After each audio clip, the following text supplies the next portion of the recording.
आज मैले अन्डाको नयाँ रेसिपी लिएर आएकी छु, ओम्लेट पकौडाको। नमस्ते, यहाँहरूलाई स्वागत छ मेरो युट्युब च्यानल शान्ता किचनमा।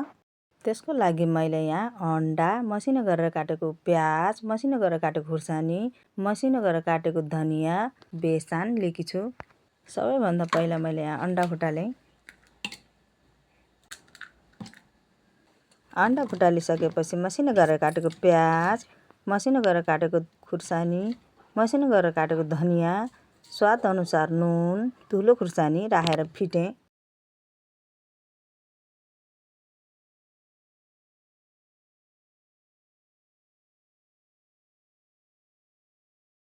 फिटिसकेपछि मैले ग्यास बालेर पेन बसालेँ। पेन तातिसकेपछि तेल राखेँ। तेल तातिसकेपछि अन्डा राखेँ। अन्डा राखिसकेपछि मिलाएँ।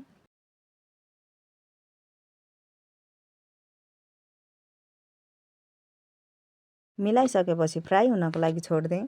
एक साइड गोल्डन ब्राउन नै भइसक्यो। म अर्कोतिर पल्टाएर गोल्डन ब्राउन हुनको लागि छोडिदिन्छु।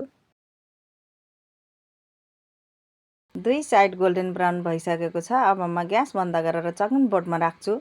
अब चाहिँ अन्डालाई पिस गरेर काट्छु। हजुरहरूलाई चाहिँ कस्तो सेपमा मनपर्छ त्यही अनुसार काट्नु होला। मैले चाहिँ यसरी काटेकी छु।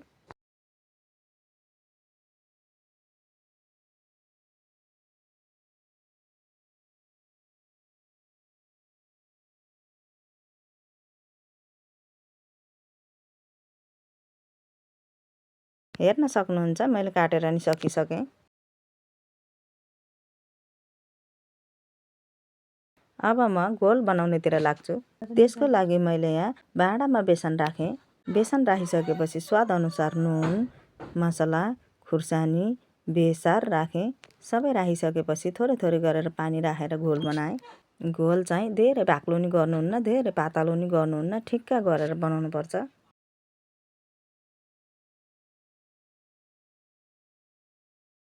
हेर्न सक्नुहुन्छ घोल रेडी भइसक्यो।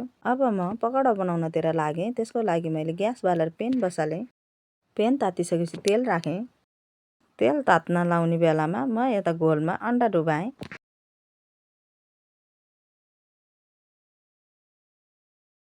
तेल तातिसकेपछि पकौडा राखेँ। पकौडा पकाउँदा चाहिँ ग्यास सानो गर्नुपर्छ। ग्यास ठुलो भयो भने डढ्छ। पकौडा राखिसकेपछि गोल्डन ब्राउन हुनको लागि छोडिदिएँ। हेर्न सक्नुहुन्छ एक साइड गोल्डन ब्राउन भइसकेको छ। म अर्कोतिर पल्टाएर गोल्डन ब्राउन हुनको लागि राख्छु।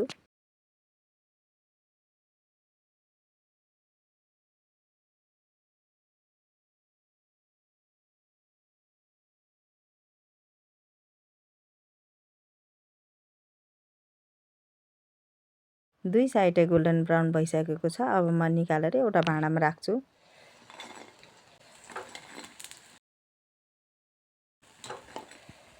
बाँकी पनि यसरी नै पकाउँछु।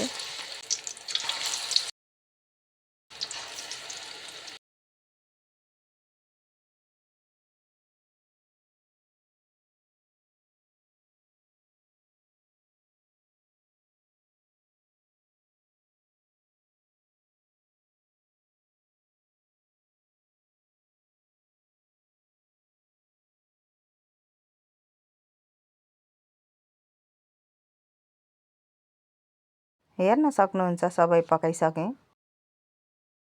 हजुरहरूले यसलाई केचपसँग पनि खान सक्नुहुन्छ, चट्नीसँग पनि खान सक्नुहुन्छ। मैले यहाँ चट्नीसँग लिएकी छु। हजुरहरूलाई भिडियो मन परेमा लाइक, कमेन्ट, सेयर, सब्सक्राइब गरिदिनु होला।